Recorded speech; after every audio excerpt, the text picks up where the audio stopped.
warahmatullahi wabarakatuh. Hai guys, welcome back to my video. Sebelum kita mulai videonya, bolehlah kita kenalan dulu yuk.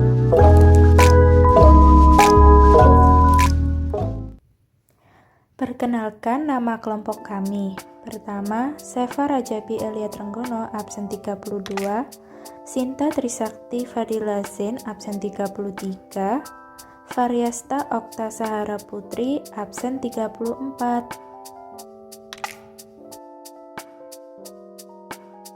Kali ini, kelompok kami akan membahas tentang contoh perkembangan Islam di dunia dari dahulu hingga saat ini.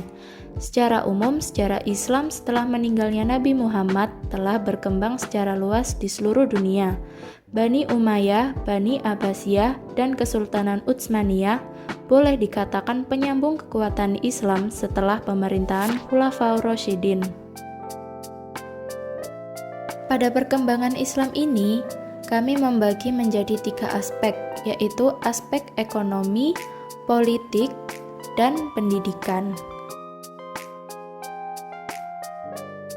Perkembangan Islam di dunia dalam bidang ekonomi. Periode pertama atau fondasi masa awal Islam 450 Hijriah atau 1058 Masehi. Pada periode ini banyak sejumlah tokoh ulama terkemuka yang menjadi tulang punggung pengembangan teori klasik ekonomi Islam seperti Abu Yusuf, Abu Ubaid, Al-Ghazali, Ibnu Taimiyah, Ibnu Al-Qayyim Al-Jauziyah, Ibnu Khaldun, dan Al-Maghrizi. Periode kedua, 450 sampai 850 Hijriah atau 1058 sampai 1446 Masehi. Selanjutnya, tahap kedua adalah masa di mana perkembangan ekonomi Islam mulai mengalami stagnasi. Hampir tidak ada hal yang baru berkembang pada periode ini. Pada fase ini, yang menjadi representasi utama kekuatan dunia Islam adalah Khilafah Turki Utsmani. Dengan kontribusi pentingnya adalah menjadikan wakaf tunai sebagai mesin pertumbuhan ekonomi selama kurang lebih 5 abad. Periode ketiga, 850 sampai 1850 Hijriah atau 1446 sampai 1932 Masehi.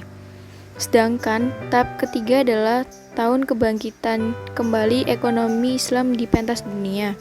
Hingga saat ini, para ekonomi Islam masih melakukan proses reformulasi ilmu ekonomi Islam sebagai sebuah disiplin ilmu yang mampu menjawab berbagai tantangan ekonomi dunia. Perkembangan politik dunia Islam.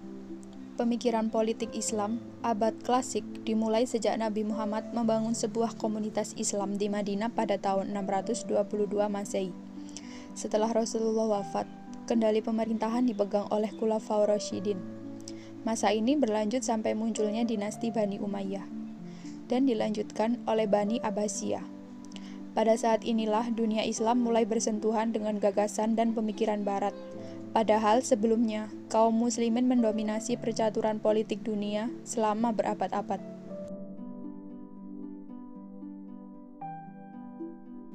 Perkembangan pendidikan dunia Islam. Umat Islam mulai bangkit karena tertinggalnya pendidikan umat Islam dari bangsa Barat. Para ulama di Mesir mulai mencari penyebab yang membuat Islam terbelakang. Akhirnya, para ulama dan pemerintah Mesir sepakat bahwa sistem pendidikan Islam harus diubah dan disesuaikan dengan perkembangan zaman. Pemerintah Mesir banyak mengirim para pelajar di luar negeri, khususnya Eropa. Para pelajar tersebut menuntut ilmu dan mempelajari tentang perkembangan Islam di dunia. Lalu, para pelajar kembali ke negeri tempat mereka berasal dan melakukan pembaharuan di bidang pendidikan tersebut. Setelah itu, Islam di dunia mulai bangkit dan terus berkembang hingga saat ini. Hikmah berkembangnya Islam di dunia. 1.